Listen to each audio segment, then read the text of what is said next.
na kii nee na kilifa alors que kilifa taxawaayam boo ko Sénégal yëpp taxawaayoon heure bi Macky Sall mu ngi France di noppalu. d'accord ñu wax si bon mun nañu wax ne carrément mbir bu baax la pour Ousmane Sonko ak parti Pastef parce que massification moom yaakaar naa ni loolu la bépp parti di ñaan 13 partis ak it ay mouvement d'association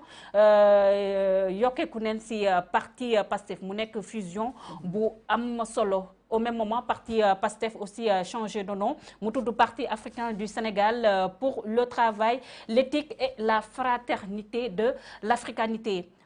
naka ngeen di accueillir ces 13 partis. dafa nekk lu neex su suñu xol. di wax ne ñeneen dinañ ñëwaat incha allah fan yi di ñëw. ñeneen dinañ duggaat te ñi fëgg buntu bi bëri na trop muy ay partis yu am solo ci réew mi. am représentativité. ci biir réew mi. di wax ni dafa neex si suñu xol parce que encore une fois montré ni le discours de Pastef et le projet de Pastef est en train d'être porté par d'autres organisations politiques. dafa neex si suñu xol parce que gis nañ davantage à chaque jour qui passe gis nañ ni Sénégalais yi ñu ngi adhéré massivement au projet de Pastef. dafa dal suñu xel bañ demee ay monuments de notre champ politique. le parti RND dirigé par Cheikh Anta créé et dirigé par Cheikh Anta Diop. dem ba ci docteur Diallo Diop. ku mel ni sunu camarade Madiaye Mbodj yoonu askan bi. ku mel ni tey jii xam nga. li ma gën a neex ci mbir mi xam nga ñooñu ay parti yu mag la yoo xam ne dañoo xeex. te ci li ñuy xeex xeexuñu pour am ay nit. xeexuñu pour leen dañoo xeex parce que si ay principe nañ nekk di ko xeex Sénégal yi bëri identifié wu seen bopp ay hommes de valeur ñëw ànd ak ñoom. nga gis nag si ñoom am na si koo xam ne nii Dionewar le maire de Dionewar ñëw xeex créer mouvement am jamono ji nga xam ne ay parti politique ñoo nekk au pouvoir créer ay coalition mu créer mouvement am créer parti politique am ñëw xeex ba gagné localité ba ay population wóolu ko jox ko lengee mu ñëw doxal waa Dionewar mu war a doxal seen destinée xam nga loolu dafa neex si xol te dama ni la njaat li ñuy waajal rafet na rëy na yaatu na. tout à fait. rafet na rëy na yaatu na. maître li ngeen gis démb lancement la rek li suñu kanam raw li bët. maître bu fekkee dafa am ñu mu teree nelaw nag nañ dem seeti médecin ñu xool seen kii parce que jamono ji Pastef ni muy màggee côté pouvoir bu fekkee loolu neexu leen ils n'ont qu'à avoir le cœur bien accroché. maître sinon ay malaise ak ay tension. maître mun nañoo wax ne carrément que ñi nga xam ne ñoo rejoindre Pastef am neen benn vécu politique. mais si poigne électorale par rapport ak nit yi parce que ko ñëpp xam nañ ne Sénégal ñu voté est-ce que ñoom il pèse lourd sànq yaa ngi wax ne waaye parti au pouvoir fu mu toll nii tiit ngeen yaakaar ngeen ne ces petits partis parce que ay petits partis leen nekkul ne ñoom dañoo bëgg rek accroché wu si kaw Pastef aussi pour dundaat aussi. non yaakaaruma ko yaakaar ngeen dina mën a ces 13 partis dina mën a faire face à cette forte coalition de Benno Bokk Yaakaar. non Benno Yaakaar benn association de malfaiteurs la léegi nekkatul benn coalition électorale en fait c'est des comploteurs une association de malfaiteurs en train de voler même ce qu'on appelle les acquis les plus démocratiques du Sénégal et de notre démocratie mais xam nga lu ma gën a neex ci question bi ma posé nii dafa am benn terme di olof di wax boo nee du ma topp diw fa ngeen jëm moo soriwul di nga parti politique yi bari na si ñoo xam te ne 2007 sax am na ñu si àndoon ak Ousmane Sonko te ba tey jii ñu ngi ànd ak moom Ousmane Sonko en 2017 dafa dem élection législative génn avec un score ñu ni plus fort reste. tout à fait 2 ans après plus fort reste bi ñu tuddee 40 000 voix wala 37 000 ou 39 000 voix nekk na presque plus de 700 000 voix de 37 000 voix 2 ans après à 700 000 voix alors que les mêmes partis ñoo àndoon ak yow xeex yaakaar naa loolu doy na jàngat beneen bii mooy dañoo jógee 2019 ci élection yi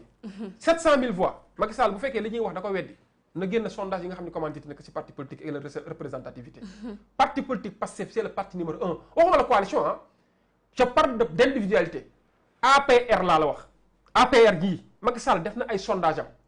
APR bu génnee Benno Bokk Yaakaar boobu dafa am 1% déglul bu baax li ma lay wax APR kese bu jàkkaarloo ak Pastef kese yuuxu dina jëf fu ñu ko foogul woon. moom laa lay wax dama ni la moo tax ma ni la. maître na bu nit ñi jàppee ni ñi ànd ak ñun dañuy ut tur wala dañuy ut doole wala dañu bëgg fasaad dañuy nax seen bopp dañoo xamul ni ñu àndal ñeneen c'est des hommes et des femmes de valeur c'est des partis de valeur parti yi ñu àndal yëpp laa la wax surtout rawatina ñi nga xam dañoo ñëw see ci biir Pastef projet de si fusion bi ñu ànd ak ñun ci biir Pastef mosoo see dégg benn njombe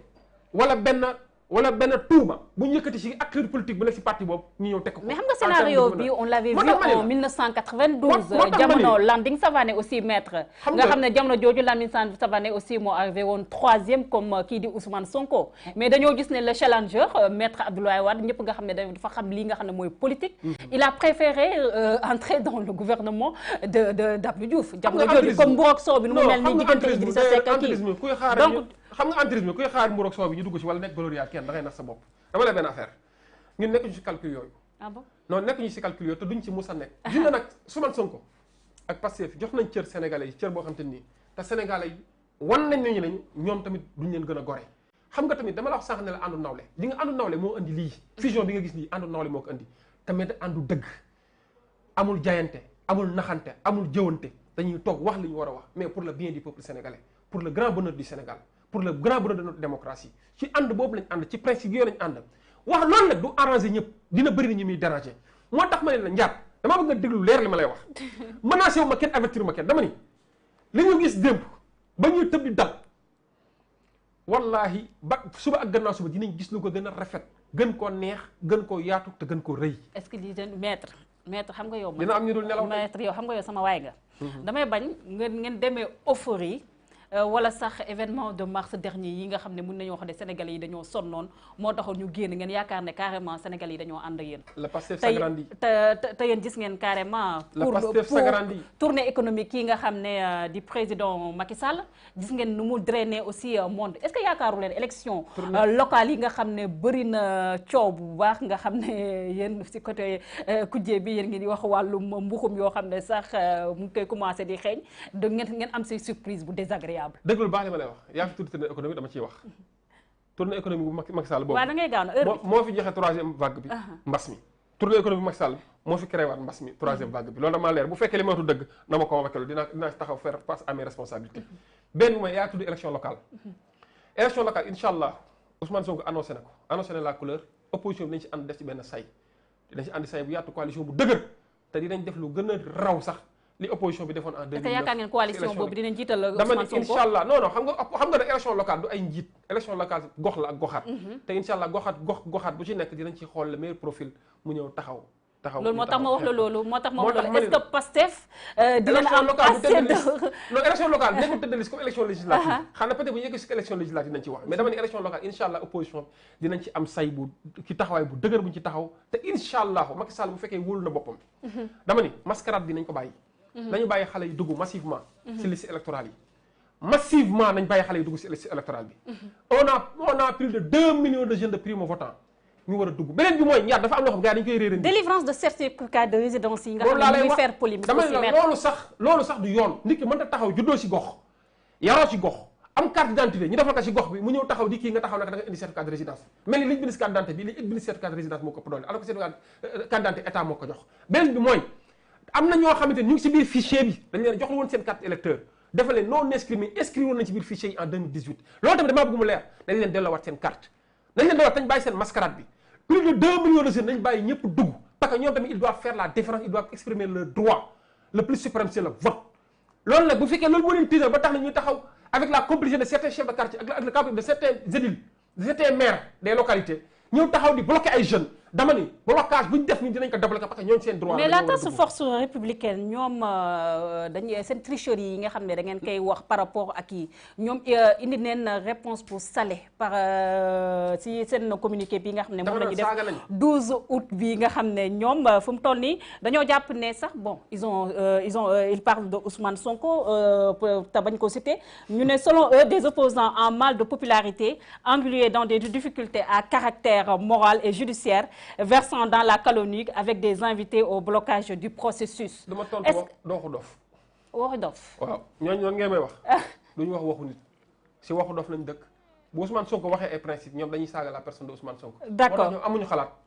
amuñu xalaat ñu si bëri dañoo feebar nañu wax ci Sénégalais yi li ñuy dund te ñu bàyyi seen yàmbaay yi ñuy tox. Maître ñu jeexal vous êtes candidat à la mairie de Mbour non? Je suis candidat à la candidature. taxaw naa wax te laxatuma kenn. ñëw taxaw ne leen mbër laa pour représenter Pastef si yi nga xam ne mooy li lañ jub je suis candidat à la candidature et je réaffirme ici que je suis candidat à la candidature te maa ngi liggéey incha allah pour parti bi lu may wóoloo ak coalition bi nga xam ne maa ngi ciy liggéey pour ñu mën maa jiital maintenant. mais maître loolu dina compliqué de parce que il paraît foofu noonu Mbour yéen Pastef da ngeen a am problème par rapport ak choisir seen candidat. waaw mais xam nga yaakaar nga ni Pastef dina la samp maître. waaw xam nga politique moom. ak coow ak problème ñoo am. te il faut que nag yaakaar naa li gën a noobu ci politique mooy nga ñëw wax say ambition ba pare ne man lii laa bëgg ba pare assumer ko. ñun man ci loolu laa nekk nekkuma ci ay calcul nekkuma ci ay ñu may déewante ne damay wax li nga xam ne moom laa gëm. maintenant loolu bu doyee parti bi ñu liggéey ci loolu bu doyul parti bi ñu xool leen li gën parce que ñun ci li gën ci loolu la ñuy liggéey mais dama ni planton bi nekk palais sax jamono ji boo ko laajee lan mooy seen ambition mooy succès de Macky Sall au pouvoir. dama ne planton bi nekk palais mu ngi viser le fauteuil présidentiel pour wax rek ne la je suis très inquiet je suis très ouvert je suis très humble et ça je le dis sans faiblesse coupable je suis candidat à la candidature loolu ku mu teree nelaw yaa bëgg li nelaw rek mais dinaa nelaw man mi ko wax dinaa nelaw te incha allah boobu léegi ñu ngi ciy liggéey te gis nañ ci dina rafet te incha allah fan yii di ñëw dinañ ci waxtaan ak ay kilifa yàgg nañ cee waxtaan ak ay kilifa te gis nañ kilifa yu bëri ñu ngi adhéré massivement ci la ñu nekk te yaakaar naa daal bu ñu demee si cappaandaw daal dinañ trouver benn consensus te loolu ci loolu la ñuy liggéey. mais maître Abdoulaye Tall man mbégte ak bànneex lay am saa su nekk su may jàkkaarloog yow émission bi dafay neex bâton rompu lay doon sama diggante yow te voilà vous êtes quelqu'un de bien. waaw mais ça a été un plaisir de vous recevoir. le plaisir est toujours partagé Ndiaye yow moom gis naa ne sa émission moom xam naa ni doo ma may dara. doo ma may dara te ma li gars yi wax rek vous n'êtes pas complice mais yaa ngi def sa liggéey ni mu waree te tamit sénégalais la ñuy waxal te loolu dafa am solo. di wax rek yàlla nga fi gën a yàgg mais tamit yaat nga may ma rek fu may tëjee mooy. xam nga tamit. duñ fi taxaw ne dañoo nekk si contexte pandémie pouvoir en place bi def fi li mu fiy def ba pare yokk mi taxaw ay tournée économique def ay rassemblement ba pare taxaw 15 août bii ñu génn gis ngeen fi ne Sénégal yëpp dañoo génnoon dem rassembler si boîte de nuit yi am lu ñuy tere ba tax na loolu laa wax comme loolu am na nañu bàyyi waa Mbour génne seen kankurang bi benn moment la boo xam ne toute la jeunesse mbourois dans la communion dans la ferveur ànd nañ di fêter la culture mandeng kankurang bu Mbour waruñu ko taxaw di ko suspendre parce que way pour des raisons de pandémie alors que jamono jii may wax ak yow nii démb 15 août Saly ça bondait du monde Joal ça bondait du monde alors que c'est tout ça c'est le département de Mbour jamono jii à Dakar un peu partout à Dakar boîte de nuit yëpp les week-ends ça bonde du monde les jeunes sortent kankurang bi amul ay rassemblement yu statique yu fa am kankurang bi c'est les moments de communion nit ñi génn seen xol yi féex et puis ànd ak dans la communion ànd ak ñi pour promouvoir la culture mandeng la culture joola ak toutes les diversités qu'il y a ñu ñëw taxaw magnifier ko ñu ñëw taxaw def la cette promotion loolu dama ni le préfet de Mbour le ministre de l'intérieur le gouverneur de Thiès nañ jéem a bañ a nekk fii indi ay mesures d'austérité lii c'est pour la jeunesse mbouroise lii c'est pour la culture mën nañu def la promotion sans pour autant ñu ñëw taxaw di indi ay jeex-jeex nañu bàyyi kankurang bi génn waa Mbour yëpp gis ci seen bopp parce que loolu tamit dafa bokk ci li nga xam ni moom ci waa Mbour ci lañ am pour épanouir incha allahu fan yi di ñëw dinañ sumbu xeex bu yaatu pour kankurang mën a génn mu jaral ñu lu nekk nag parce que ñun Mbour rek lañ am septembre ak octobre rek lañ am pour waa Mbour bëgg pour jeunesse mbouroise bëgg te loolu dinañ ci liggéey tey dinañ ci liggéey ëllëg bu fekkee ñoom parewuñ pour def loolu incha allah waa Mbour dinañ xam ne ñoom moom seen bopp te dinañ ko def. merci beaucoup merci aux internautes yéen doon topp di ñu suivre suñu différentes plateformes et page Facebook ak si YouTube bi émission bi jeex na on se donne rendez-vous demain incha allah yeneen thème ak it benn invité bu ñu nar a dalal d'ici là prenez soin de vous et restez en compagnie de nos programmes merci.